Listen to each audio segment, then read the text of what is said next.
Muli na namang gumulantang ang crypto community sa isang masaklap na balita tungkol dito kay Pi Network. Si Pi Network po ay ang token na matagal nang hinihintay ng maraming mga Pinoy na ito ay malista sa mga major exchanges. At siya po ay bumagsak na naman sa kanyang presyo. Hindi lamang basta pagbagsak, kundi isa na namang bagong all-time low ang naitala. Ang tanong po ngayon ng marami ay sino nga ba ang nagbebenta sa ganitong bagsak na presyo? Bakit tila wala nang may tiwala kay Pi? At meron pa bang pag-asa para kay Pi Network? Kaya yan po ang ilan lamang sa mga katanungan na siyang ating pag-uusapan sa video na ito. Pero bago po tayo magpatuloy, ay pakibasa na lamang po muna ang disclaimer dito po sa ibaba ng ating screen. Yan, bakit nga ba bumagsak ulit itong si Pi Network sa isang bagong all-time low? Ayon po sa mga pinakabagong datos mula rito kay CoinGecko ay umabot na lamang sa 0.34 ang presyo ni Pi Network. Mas mababa ito kumpara sa kanyang dating pinakamababang presyo. Sa madaling salita ay binasag ni Pi ang sarili niyang record pagdating sa pagbagsak. Sa loob lamang po ng 24 oras or last 24 hours ay bumaba po si Pi ng halos 16%. At kung susumahin ang buong buwan, halos 30% na ang kanyang ibinaba. Pero hindi lamang po si Pi Network ang nakaranas ng matinding pagyanig. Ang buong crypto market ay nagbawas ng mahigit $250 billion sa kabuoang market cap. Si Bitcoin po ay bumagsak din sa $113,000. Maraming altcoins ang bumaba ng 5 hanggang 10%. Ang tanong, kung lahat ay apektado, bakit tila mas grabe ang tama kay Pi Network? Ayan. Sunod po nating katanungan ay sino nga ba ang nagbebenta ng token or Pi token sa ganitong panahon? Maraming analyst ang nagtatanong ngayon. Isa na po rito si Moon Jeff na kilalang crypto analyst. Ayon sa kanya ay mahirap intindihin kung bakit may mga holders pa ring nagbebenta ng kanilang Pi tokens sa kabila ng sobrang baba na presyo. Bakit nga ba? Isa po sa mga posibleng sagot ay ang massive token unlock na naganap nitong mga nakaraang linggo. Ayon po sa datos mula sa PiScan ay umabot po sa higit 10 million Pi tokens kada araw ang nalalabas or nadidiblock. Ibig sabihin po niyan ay maraming users ang biglang nakakatanggap ng kanilang mga token at posibleng agad-agad po nila itong ibinibenta. Para po sa mga baguhan at hindi pa nakakaalam ay ano nga bang ibig sabihin ng token unlock para sa presyo ni Pi?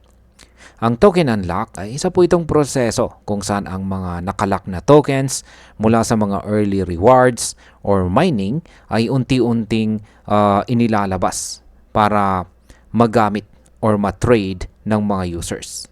Sa kaso po ni Pi, ang sobrang dami ng sabay-sabay na token release ay nagdulot ng matinding selling pressure. Kapag marami pong holders ang sabay-sabay na nagbebenta, lalo pong bumabagsak ang presyo. Parang nagsisiksikan sa isang maliit na exit ang mga tao sa loob ng building. Walang gustong maghintay, kaya't nauuwi po ito sa panic selling. Ngayon, sunod po nating katanungan dito ay may pag-asa pa bang makabawi or makarecover itong si Pi Network? May maliit na senyales ng pag-asa ayon po sa ulat ng PiScan. Sa susunod na buwan ay mababawasan ang dami ng mga token na maire-release. Mula po sa dating average na 7 million kada araw ay bababa po ito ng 5.3 million. Mayroon ding 2 araw lamang kung saan lalagpas sa 7.5 million ang token release. Ibig pong sabihin ay posibleng humina na ang immediate selling pressure. Kung kukunti po ang supply na ibinabato sa market, posibleng mag-stabilize muna ang presyo ni Pi.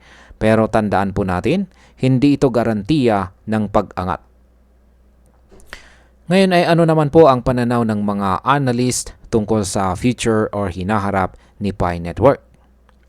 Maraming analyst ang nagsasabi na kahit pa bumaba ang token unlock sa susunod na buwan ay hindi pa rin ito sapat para itulak ang presyo pataas. Kailangan po ni Pi ng mas malawak na adoption, malinaw po na roadmap at higit po sa lahat ay malista siya sa mga major exchanges para magkaroon po ng tunay na market demand. Ang kawalan po ng official exchange listing ang isa sa pinakamalaking dahilan kung bakit walang masyadong investor confidence kay Pi. Sa ngayon ay wala pa rin pong malinaw na update kung kailan po ito maililista sa mga kilalang platforms gaya ni Binance or Coinbase. At ayan, bilang panghuling katanungan ay bakit po maraming users pa rin ang nagbebenta kahit bagsak na ang presyo? Marami po sa mga users ang nawawalan na ng tiwala. Yung iba ay matagal nang naghihintay at napagod na. Yung iba naman ay nagmimina lang noon gamit ang kanilang mga cellphone at ngayon ay gusto na po nilang kunin kahit konting kita mula sa kanilang tokens. May ilan din na natatakot na baka bumagsak palalo si Pi. Kaya para po sa kanila ay mas mabuting magbenta na ngayon kahit mababa kaysa sa mawalan pa ng halaga ang kanilang tokens. Ayan. At para po sa atin, bilang mga Pinoy crypto enthusiasts na umaasa kay Pi Network bilang Hope Coin, ay marami po sa atin ang nakasali noong mga taong 2019 or 2020 at patuloy pa rin pong nag-aabang. Kaya ang ganito pong pagbagsak ay maaring magdulot ng dismaya or pagkadismaya, kawalan ng gana at worst, yan ay tuluyan pong pagtalikod dito sa mundo ng crypto. Lalo na sa Pilipinas kung saan ay marami pong mga kababayan natin ang umaasang makadagdag ito sa kita natin sa pamamagitan po ng mga libreng crypto gaya ni Pi. Ang matagal po na delay sa exchange listing, ang paulit-ulit na pagbagsak ng presyo at ang kakulangan po sa malinaw na direksyon ng project ay nagiging dahilan para mawalan ng kumpiyansa ang masa.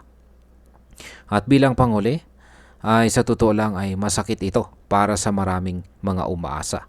Ngunit ito rin ang isang mahalagang paalala sa ating lahat bilang mga investors. Huwag po tayong basta-basta magtiwala sa mga project na walang malinaw na plano or direction. Hindi po sapat na libre ito o maraming sumasali. Kailangan po talaga ay may transparency, roadmap at saka active community development. Pero hindi rin naman natin masasabi na tapos na ang laban para kay Pi. Kung sakali pong magawa ng kanilang team ang mga dapat nilang gawin gaya ng maayos na tokenomics, tamang exchange listing at real-world use case, ay posible pong makabawi pa siya sa hinaharap. At ayan, hanggang dito na lamang po tayo sa video na ito mga ka-crypto. Marami pong salamat sa panonood. Ingat po tayo lagi at God bless po sa ating lahat.